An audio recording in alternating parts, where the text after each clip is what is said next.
Makambo efungwami. Voyage aux États-Unis et zongi lisusu avec force. Joe Biden na Kamala Harris bayena mupepe ya sika na résultat ya DV Loterie 2022 et kobima à partir ya le 8 mai 2021 na 18h heure de Kinshasa na Cybercafé Ben Le Beach oyezwami na avenue Essanja numéro 2 en face ya Hôtel Phoenix bon marché commune de Barumbu. Na Kinshasa topesi bino mbote ezali ngai ndeko na bino Ben Le Beach ya Cybercafé Ben.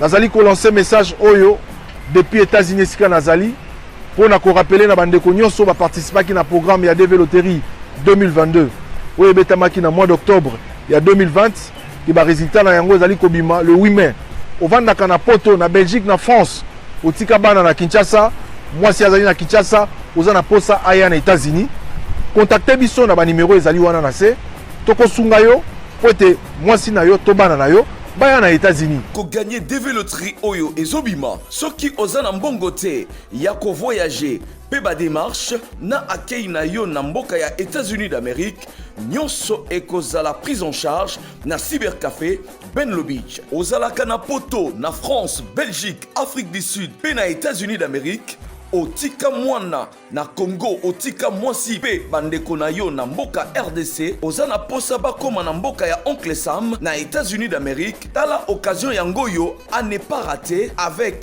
Ben Le Beach les spécialistes en immigration américaine oyo azali ko travailler na ba avocat américain obengaye na numéro oyo plus 243 81 81 11 214 et puis obengiye na 001 200D 913 89 au Bengiwana au Zuba instruction pour na mwana mwasi to bandeko na yo bakende na États-Unis d'Amérique.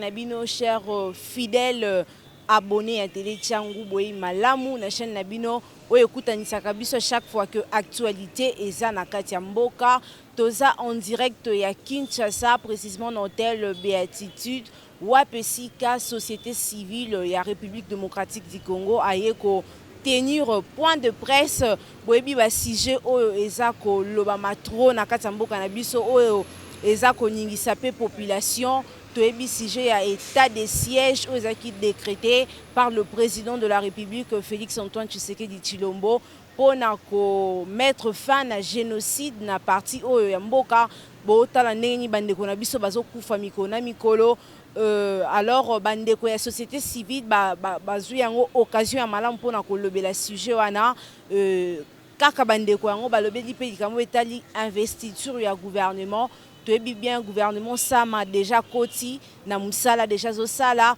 société civile azangi te ba recommandation ya kopesa oyo ezali gouvernement oyo po etambola na lolenge oyo elongo bani peuple a se retrouver na vie sociale na makambo ebele oyo peuple aza na yango et puis lisolo moko pe to sujet moko oyo eza pe abordé na kati ya point de presse oyo eza likambo etali IGF bandeko ya société civile bazosenga IGF azala vraiment na vigilance pour na kolandela bien makambo etali ba contrôle o bazosala na mbongo alors na rolinga mingi bango moko baloba po boyeba nini bazana ngo ya motuya pour na ko transmettre na bino bandeko bozotala bango na biso bandeko tozawana pour na kolanda o ezali adresse na bango na population. Allez, restez connectés et suivez la société civile de la République démocratique du Congo au Basolo Belaba point où ils ont marqué actualité na mikolo na biso. Suivez. Batata bamama bandeko bana mboka Congo to sangani le loa biso bayi société civile ya RDC pona ko solola ko sala masolo na bayi presse. Lelo mokolo ya poso le 28 mai 2021, société civile de la RDC balimboli boye na maimatali gouvernement.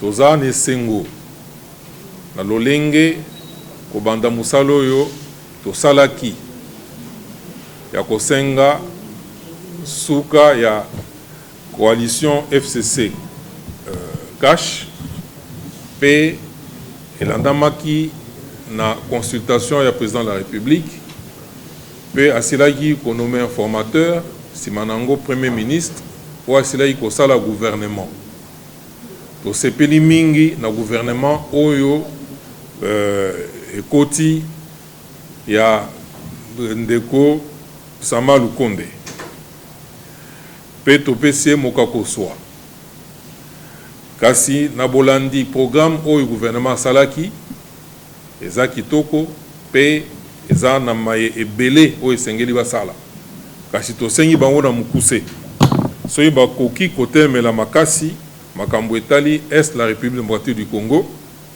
maye matali gratuité ya enseignement na maye matali bomoya bana Congo na lolenge bakoki kozwa makoki ya ko vivre donc butumoi biso ba société civile la RDC na maimatali insécurité zana est ya mboka tolobi boye musala wana esengeli biso banso ba congolais to sunga pe to tia mokako swa tozala sima ya mapinga na biso ba FRDC police nationale to na ba service ya sécurité oyo bakiti na est po babunda bayeba lolenge nini bitumba wana oyo umeli mingi bandeko bakufi ebele bitumba wana eko akosila yango wana mokonzi ya mboka chef de l'état na bolandi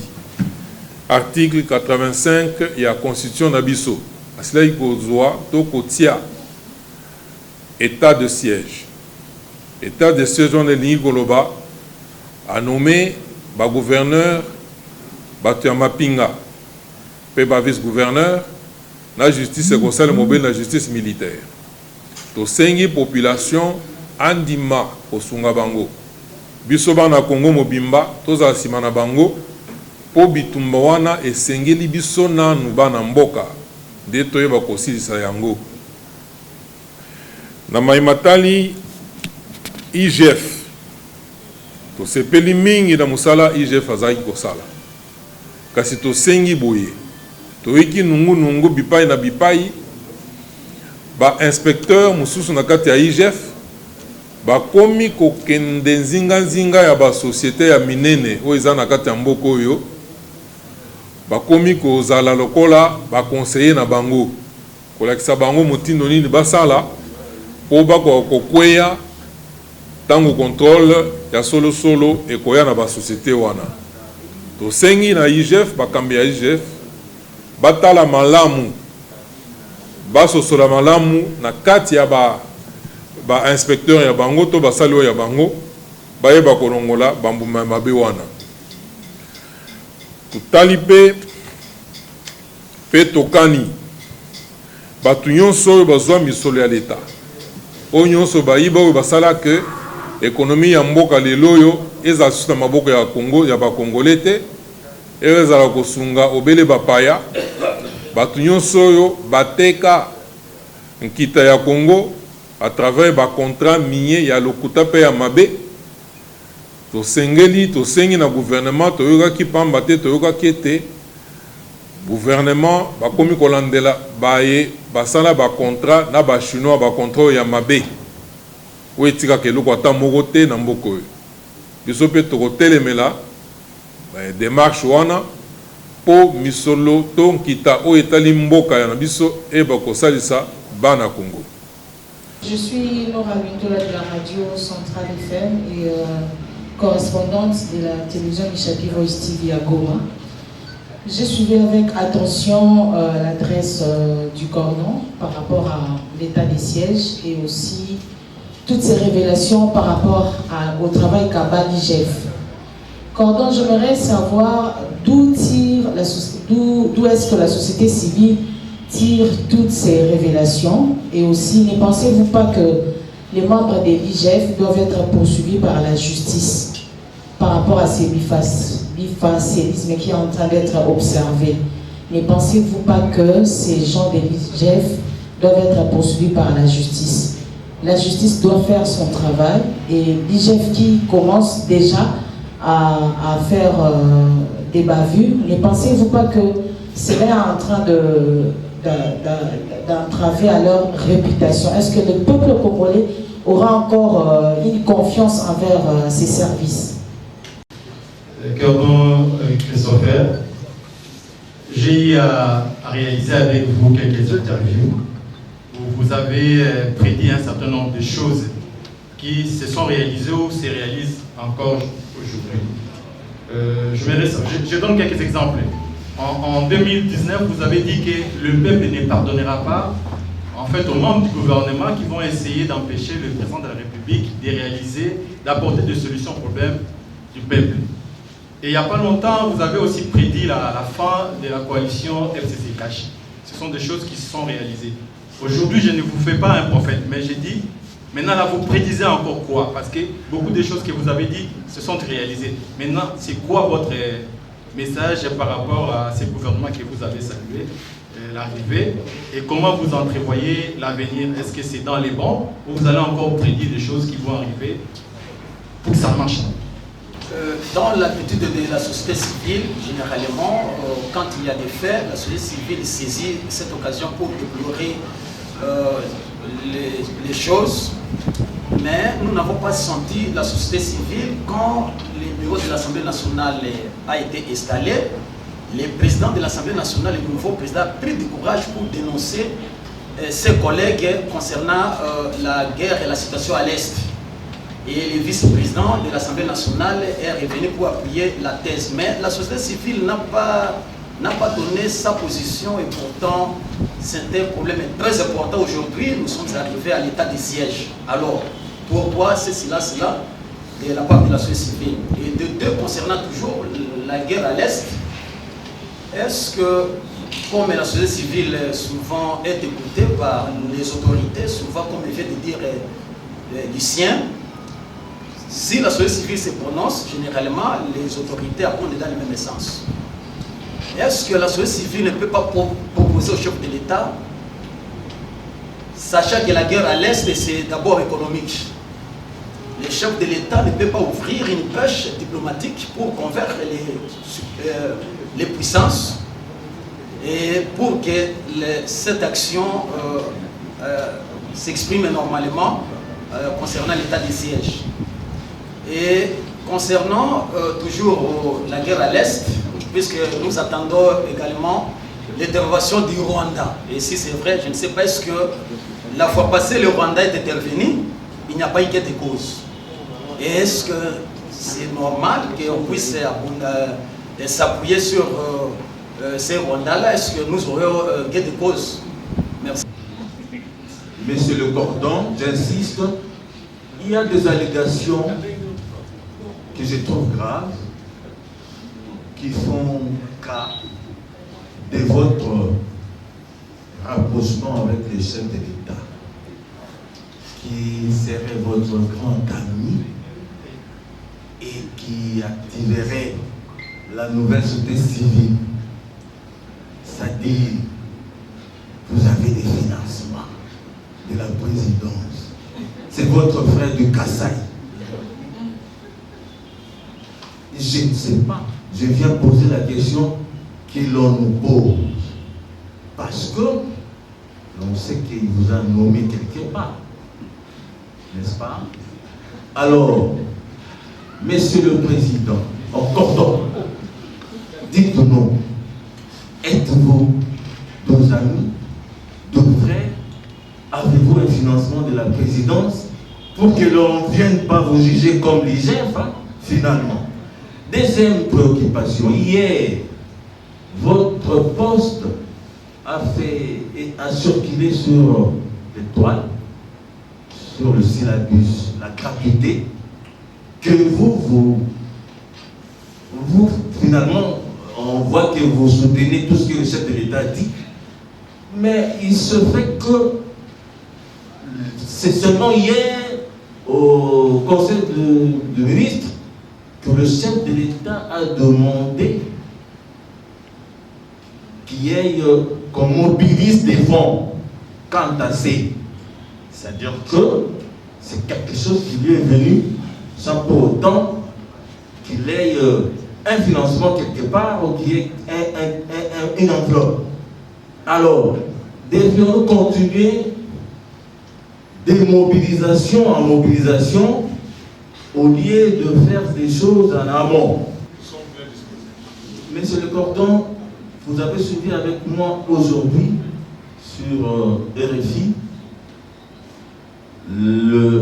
que la nomination du général qui est nommé au Nord Kivu fait tache d'huile parce qu'on l'appelait à l'époque effacer les tableaux.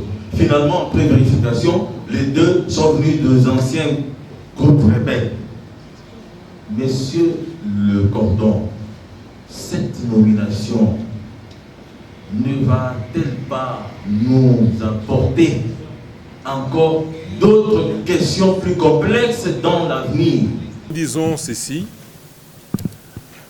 nous avons eu des soupçons.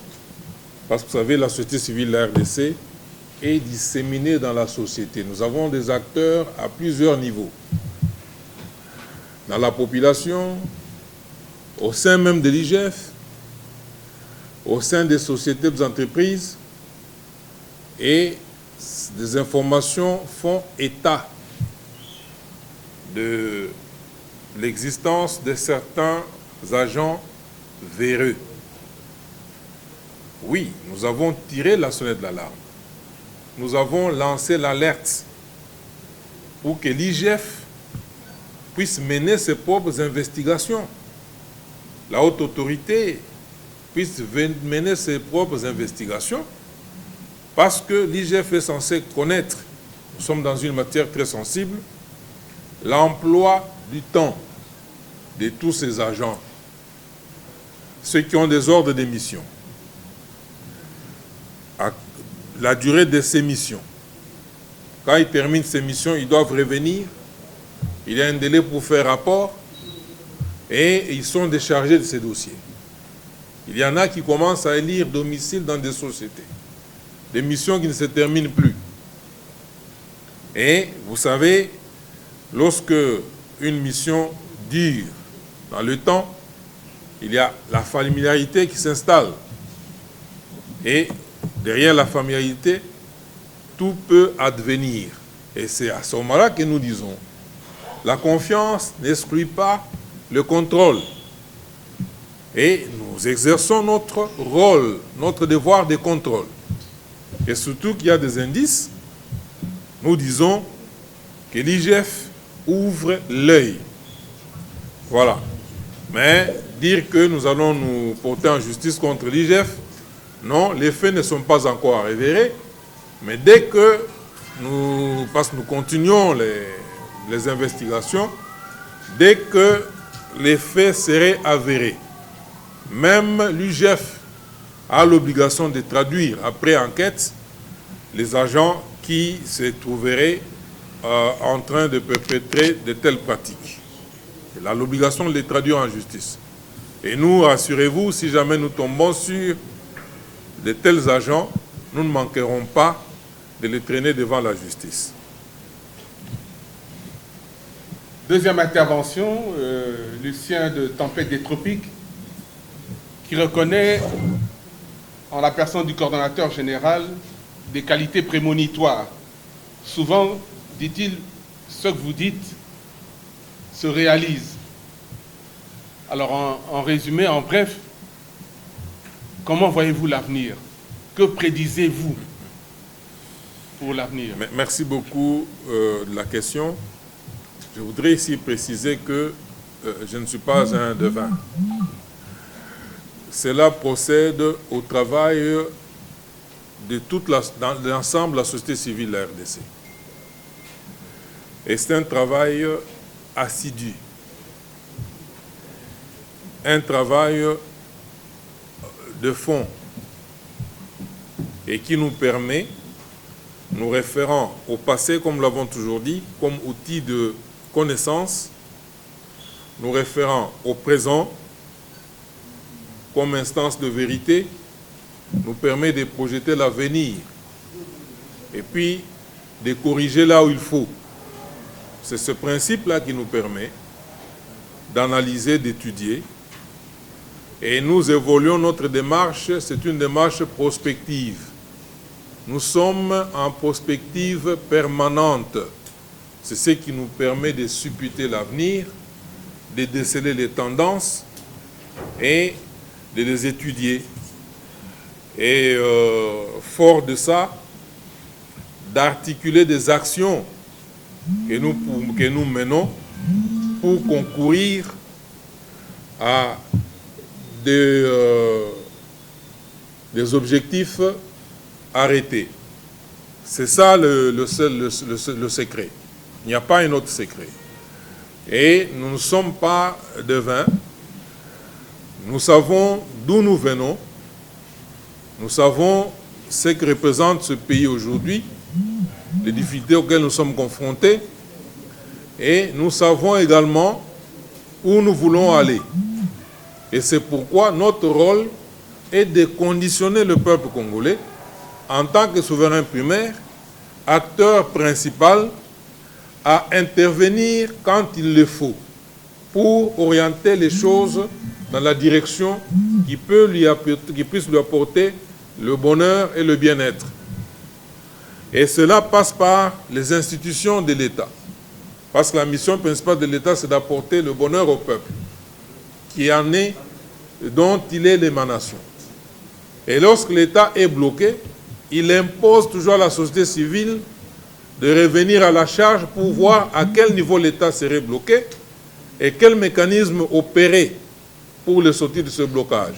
C'est alors que nous avions détecté à un certain moment que la coalition FCC-Cash était un blocage, avait bloqué, miné les institutions. Et il fallait en sortir à tout prix, et cela ne pouvait pas se faire par une baguette magique. C'est ainsi que nous nous sommes mis sur terrain, avec une pétition qui a récolté plus de 100 000 signatures. C'est l'implication de la population du souverain primaire qui a fait que, à plusieurs niveaux, les choses puissent changer. C'est pour dire que le bonheur n'est pas consécutif ou le bonheur ne vient pas de lui-même. C'est une planification que nous planifions ensemble avec notre peuple et nous le mettons au pas et nous atteignons ces objectifs. Vous avez demandé quel serait l'avenir. Aujourd'hui, chers amis, nous pouvons dire, nous pouvons faire tout ce que nous voulons. Vous savez très bien que la société civile vient de terminer une trêve. Nous étions sur un cheminement. Nous avons accompli certains exploits et il fallait nous retirer un peu de la scène pour ausculter l'horizon et voir dans quelle direction nous devrions aller. Aujourd'hui, il y a des institutions qui sont mises en place, qui ont été actualisées, et nous pensons que le plus grand problème actuel du Congo, c'est son patrimoine qui a été vandalisé. Sans l'argent, sans les comptes garnis, toutes les promesses politiques sont vaines. Et il incombe maintenant au gouvernement, nous l'avons dit dans notre déclaration, de se battre, et c'est en train déjà de se faire, pour révisiter tous les contrats léonins.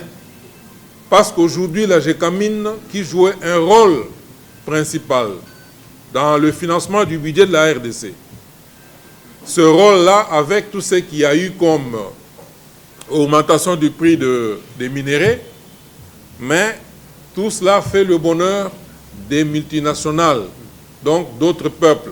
Il est temps maintenant, autant le gouvernement va se battre pour révisiter tous ces contrats nous, le peuple également, parce qu'il s'agit de notre pays et nous sommes souverains primaires. Nous allons très prochainement, ou à partir de maintenant, organiser les actions de mobilisation populaire pour mettre la pression sur le gouvernement, pour que le gouvernement, à son tour, fasse tout le nécessaire, tout en sachant qu'il est soutenu par le peuple, pour récupérer tout ce qui nous a été arraché par ruse. Retenez que ce pays, nous étions déjà en passe de le perdre.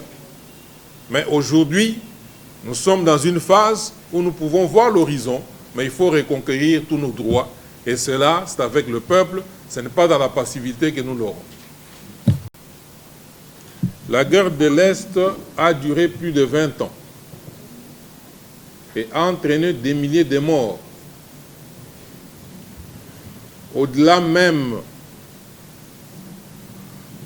des pertes en vies humaines entraînées par les 2 guerres mondiales. Et derrière cette guerre injuste, nous savons qu'il y a l'exploitation de nos richesses. C'est ainsi que certains pays voisins se sont illustrés en grands producteurs de minerais qui n'ont pas sur leur propre territoire. Ceci explique cela. Nous l'avions toujours dénoncé.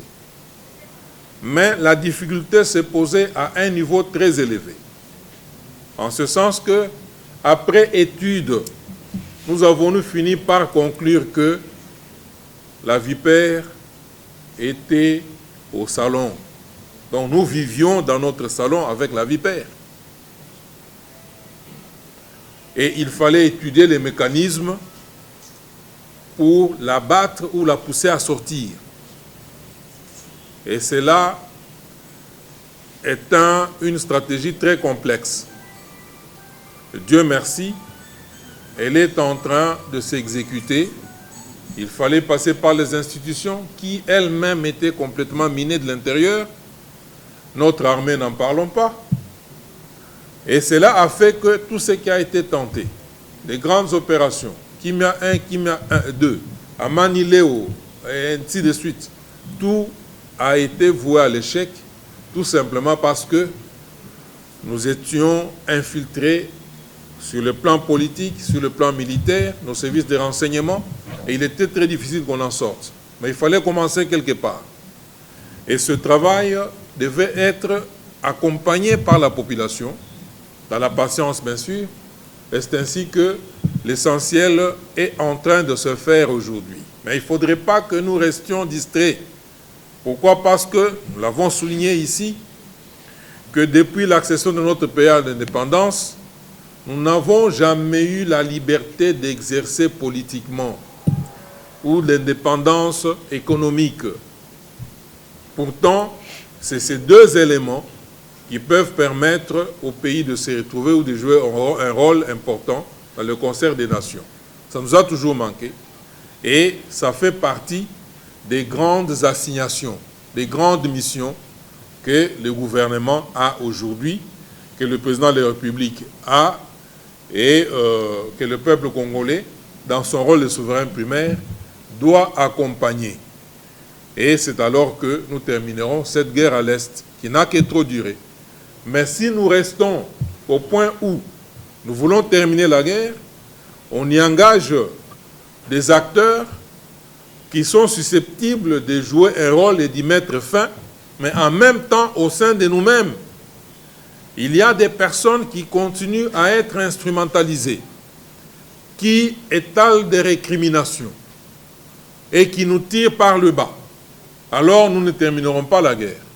C'est ensemble, à l'unisson, avec un engagement solide, que nous pourrions mettre l'ennemi en déroute. Nous l'avions toujours dit, il y a des forces positives et des forces négatives.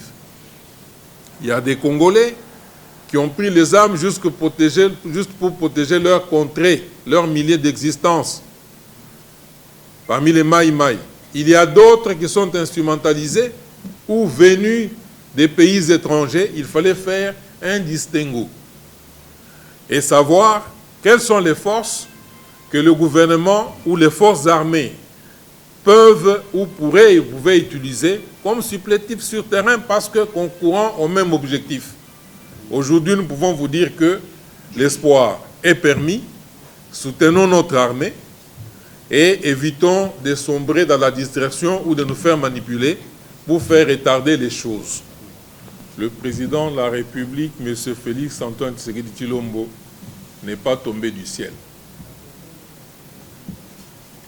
C'est un Congolais qui est né ici au Congo, qui a ses parents bien connus, une famille bien connue, qui a évolué dans un environnement ou dans un milieu bien connu, avec des frères, des sœurs, des amis, des compagnons de lutte et autres, et considérer que ça serait un étranger qui s'est retrouvé ici au pays, qui ne connaît presque personne, ou le fait de le soutenir serait une allégeance gratuite. Moi, je crois que c'est mal pensé. Nous avons entrepris ensemble avec le président de la République, nous avons été sur plusieurs fronts, ensemble. On a allumé le gaz lacrymogène. On a analysé la situation du pays. On s'est plaint. On a concocté des mécanismes, des programmes pour pouvoir en sortir. Retenez que moi, j'ai également une histoire parce que je ne suis pas tombé du ciel non plus. Je vais côtoyer beaucoup de gens, et dont le président de la République. Et nos relations sont tissées à travers le combat que nous avons eu à mener ensemble, avec les objectifs, ou le seul objectif, qui consiste en la promotion de la démocratie ou à la libération de notre pays. Et cela fait en sorte que, sorti du même moule, il peut entreprendre quand il entreprend, là où il est, aujourd'hui, président de la République, au sommet de l'État, et nous, société civile, là où nous sommes, mais nous partageons une même intelligence, une même vision. Et vous étiez prêts à dire que nous sommes en télépathie presque. Pourquoi? Parce que quand nous disons, voilà, nous dénonçons ceci, ou bien nous souhaiterions cela, et promptement, il y a une réaction de sa part. Oui, il est à l'écoute du peuple congolais. Et nous, jusqu'à ce jour, nous sommes au travail, au service de ce même peuple. Et il n'y a pas que lui qui nous écoute. Plusieurs personnes nous écoutent. Et nos analyses sont objectives, ne visent qu'une seule chose, le bien-être du peuple congolais. Et lui, aujourd'hui, il s'est fixé pour mission le bien-être de ce même peuple congolais. Et c'est ainsi que, lorsqu'il agit, lorsque nous agissons, c'est comme si nous étions en osmose, en phase. Cela ne pouvait pas pour autant vous inquiéter. Vous devriez penser qu'il y a des Congolais qui travaillent, qui pensent de la même manière, mais pour le bien du peuple congolais, du peuple souverain, au lieu que cela puisse vous inquiéter. Également, je voudrais préciser, et je suis devant les caméras, que nous ne bénéficions pas d'une assistance de la présidence de la République.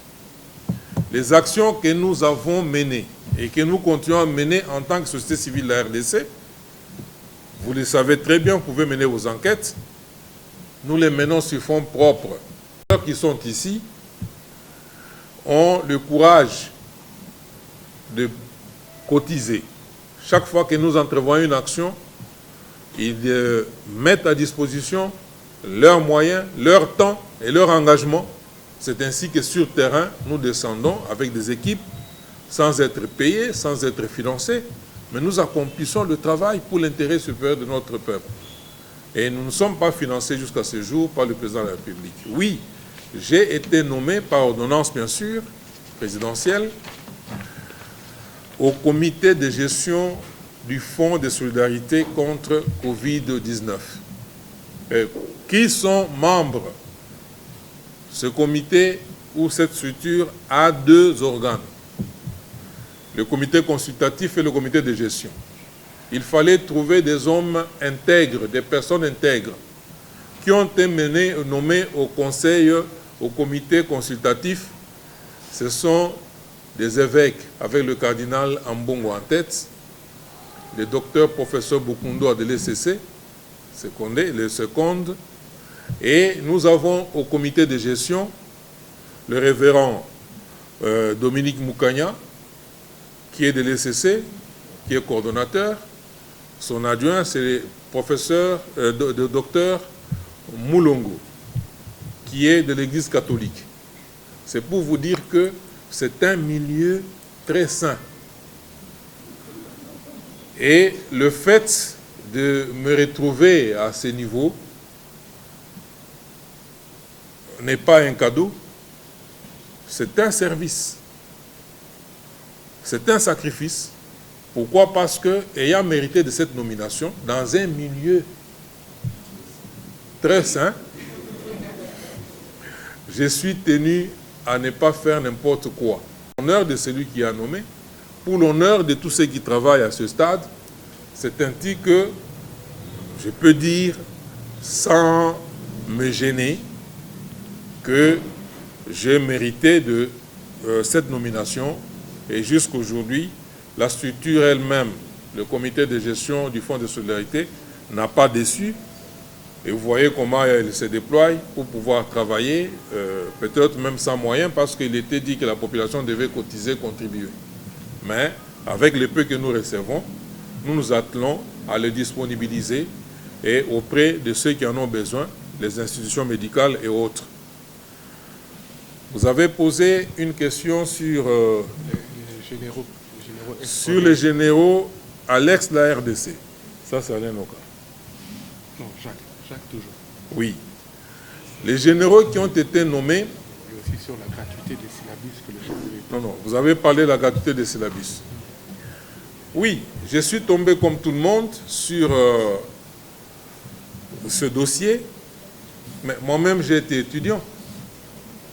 J'évolue toujours dans le monde scientifique. Personne ne peut m'en exclure. Je suis ingénieur de formation.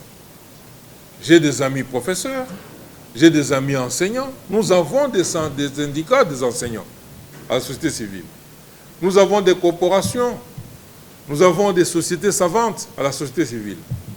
Et cela nous met en position de comprendre le principe actif et de tirer la résultante.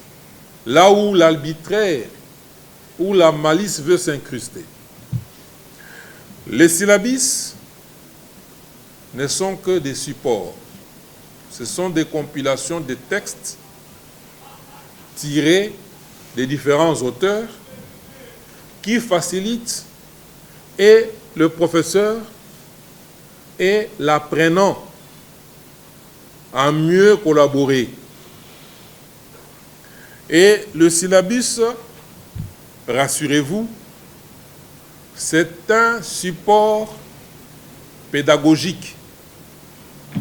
Mais malheureusement, il y a eu un glissement. Là où nous voyons à l'école primaire, des enseignants qui, chaque soir, prend son cahier ou son registre, il prépare son cours. L'intitulé de la leçon, la manière, la méthode qu'il va utiliser pour pouvoir dispenser afin de se garantir ou de garantir l'assimilation par les élèves. Et le matin, quand il arrive, il fait signer ce cahier par le directeur de l'école et puis il va en classe, il va enseigner. Et c'est la même chose qu'à l'université. Les professeurs ont le contrat avec l'État congolais qui les paye pour pouvoir dispenser les cours, pour pouvoir transmettre le savoir-faire dont ils sont censés receler aux apprenants qui acquièrent le savoir-faire. C'est ça le rapport entre les deux. Mais considérez que les différents supports qui relèvent, qui entrent dans la rubrique du travail du professeur, parce qu'il a des connaissances à venir exposer. Et il est payé pour ça. Qui le paye, c'est l'État. Mais de là à considérer que si l'État a failli à sa mission, n'a pas les moyens pour prendre en charge les aspects logistiques et autres. Mais vous savez que dans le temps, les étudiants étaient payés, nous étions payés. Ce n'est pas les professeurs qui nous payaient, c'est l'État qui nous payait. C'est le même État qui payait les professeurs. Mais, à un certain moment, les professeurs se sont organisés pour que les étudiants commencent carrément à les payer. On a vu ça à l'école primaire. On a dit que c'est la contribution des parents. Et finalement, cela a été institutionnalisé. Si bien que les familles démunies, les parents qui ne pouvaient pas payer, ont vu leurs enfants exclus, abandonnés, qui ne pouvaient plus étudier. Il a suffi qu'on décrète la gratuité de l'enseignement pour que les salles de classe bondent de monde. Oui, on nous parle des ex-rebelles. Oui, des généraux nommés. Nous pensons qu'il y a eu bien sûr des rébellions dans ce pays. À maintes reprises, on a procédé au brassage, à des différentes opérations de démobilisation et tout le reste.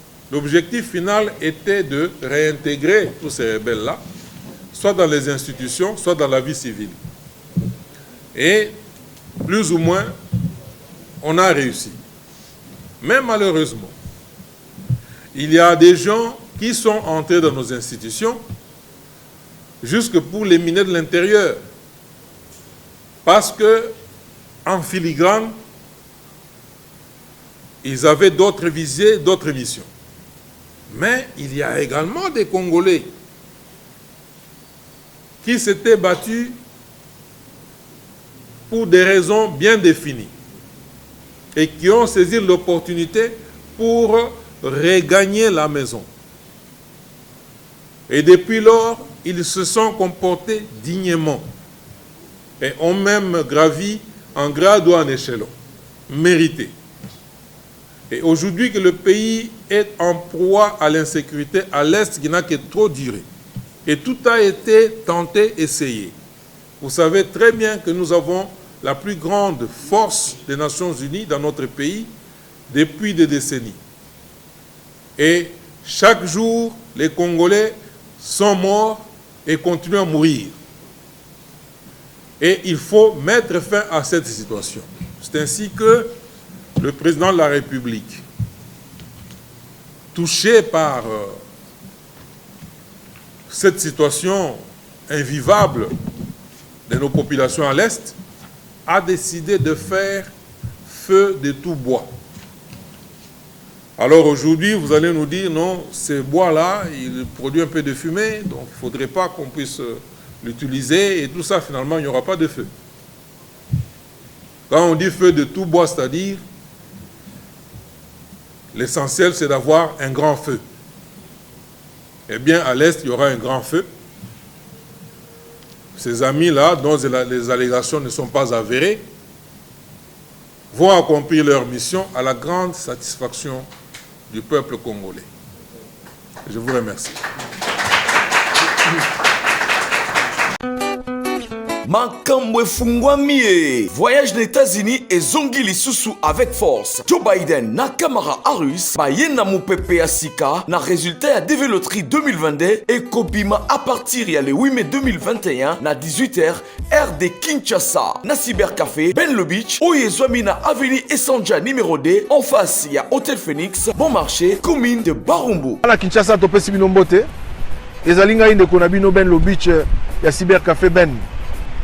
Nazali ko lancer message oyo depuis États-Unis sika nazali pour na ko rappeler na bandeko nyonso ba participer ki na programme ya DV Loterie 2022 oyo betamaki na mois d'octobre ya 2020 ki ba résultat na yango ezali kobima le 8 mai ovandaka na poto na Belgique na France otika bana na Kinshasa mwasi azali na Kinshasa oza na posa aya na États-Unis contacter biso na ba numéro ezali wana na se toko sunga yo pote mwasi na yo to bana na yo baya na États-Unis. Ko gagner DV Loterie oyo ezobima soki ozana mbongo te ya ko voyager pe ba démarche na akei na yo na mboka ya États-Unis d'Amérique nyonso ekozala prise en charge na cybercafé Benlo Beach. Ozalaka na poto na France, Belgique, Afrique du Sud pe na États-Unis d'Amérique. Otika mwana na Congo, otika mwasi pe bandeko na yo na mboka RDC, ozana posa bakoma na mboka ya Oncle Sam na États-Unis d'Amérique. Tala occasion yangoyo à ne pas rater avec Benlo Beach, les spécialistes en immigration américaine, oyo azali ko travailler na ba avocat américain. Obengaye na numéro oyo plus 243 81 81 11 214 et puis Obengiye na 001 200D 913 89. Au Bengiwana au Zuba instruction pour na mwana mwasi to bandeko na yo bakende na États-Unis d'Amérique.